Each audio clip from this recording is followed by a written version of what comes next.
Et dites-moi, vous savez faire une liaison multifichier dans une fenêtre sur un champ? Ah, non, ben c'est pas grave, restez, je vais vous montrer.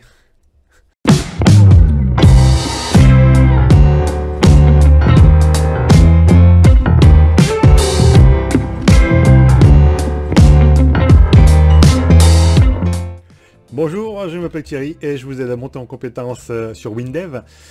Et si cette chaîne vous plaît, cliquez sur abonner et puis sur la petite clochette. Enfin, comme ça, vous pourrez ne pas louper les prochaines vidéos. Et oui, les liaisons multifichiers dans une fenêtre, tout le monde n'utilise pas. Et puis, ça a un aspect pratique, quoique il faut quand même se méfier un certain nombre de choses. Et je vais vous montrer ici une partie de la formation d'initiation que j'ai faite et qui explique un petit peu cette petite astuce. Alors, nous voici donc dans notre petit projet où je vais essayer de vous expliquer ce que c'est que ces fameuses liaisons multifichiers. Alors, j'ai une petite base de données toute bête. J'ai une liste d'activités auxquelles j'associe une planification. Donc, si je lance mon mini-projet, donc là, ici, j'ai la liste des activités possibles. Et quand je les sélectionne, voilà, je peux ajouter ici... je peux ajouter des... juste avec un double clic, voilà, hop, je rajoute une activité. Voilà, toc, 8, 1.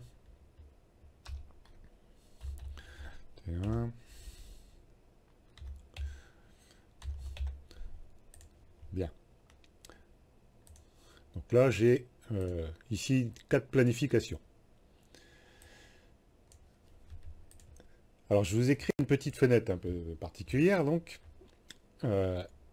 qui va... Alors, je vous affiche le code. Je fais la lecture du premier élément de mon fichier tplanification, donc qui est là, avec une liaison, vous voyez ici, sur l'IDT activité. Et ce que je veux, donc, c'est que quand ça s'est affiché, eh ben, il m'affiche le texte de l'activité ou de la tâche en question, c'est-à-dire ici. Alors, pour pouvoir réaliser cette petite artifice sans code supplémentaire que ce qu'il y a ici, là, je vais vous montrer. Hein, hop. Donc, je lis le premier élément. Alors, ma première planification, c'est la tâche 2, donc c'est Windev et structure. Si je fais suivant, alors, il faudrait que je mette un petit truc, mais bon, là, j'ai deux fois la même activité. Je refais suivant. Et là, vous voyez, il m'a bien changé mon activité. Ou la tâche à réaliser. Voilà, et donc si je fais encore suivant, il va revenir sur le premier élément. Donc là, le code que j'ai ici sur le bouton suivant, il est tout simple. Je fais juste un H suivant. Si je ne suis pas en dehors, dans ce cas-là, je bascule les éléments dans le fichier. Si c'est en dehors, ben, je relis le premier. Bon, c'est tout bête. Hein. Alors, par contre, ici, comment j'ai fait là? Parce que du coup, je fais aucune référence à la table tâche activité qui me ramène la tâche là. Alors, le truc il est tout simple en fait. Ici, j'ai une liaison directe dans ma table T-planification. Et donc, il est relié à l'IDT de la tâche en question. Donc, c'est-à-dire cet IDT-là, hein, IDT de la tâche activité, et autrement dit, celui-ci. Donc, il m'affiche bien ça.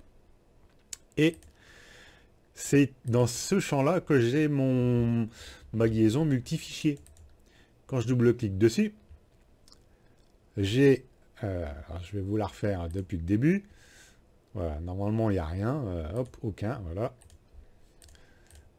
Je fais... Hop, ok, voilà. Donc là, il n'y a rien. Donc là, qu'est-ce que je veux faire? Je veux lui faire une liaison multifichier pour lui dire, attention, quand j'ai une lecture sur ma table T-planification, je veux l'élément correspondant ici. Donc j'ai juste à faire ici multifichier. Mon fichier de base, donc, c'est celui que je remplis ici, donc T-planification. L'IDT de liaison, enfin en tout cas la rubrique de liaison ici, c'est mon identifiant.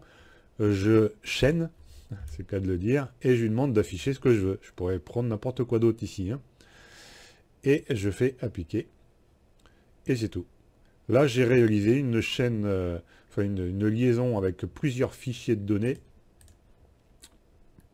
ce qui m'évite en réalité d'avoir plein de code. D'avoir une fonction de recherche, par exemple, sur mon fichier de données tâche activité. Voilà. Je vous la refais. Hop, je lance. Je fais suivant, donc j'ai un deuxième, c'est bon. Un troisième, un quatrième, je reviens sur le premier. Voilà. Et alors vraiment avec un minimum de code, avec juste un hashly suivant, une fonction de recherche de lecture sur une des tables, et je récupère un champ d'une autre table. Voilà.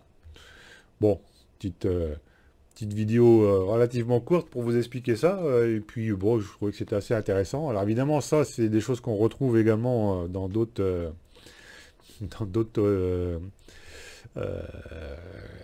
dans d'autres champs, mais je vais pas en dire plus ici.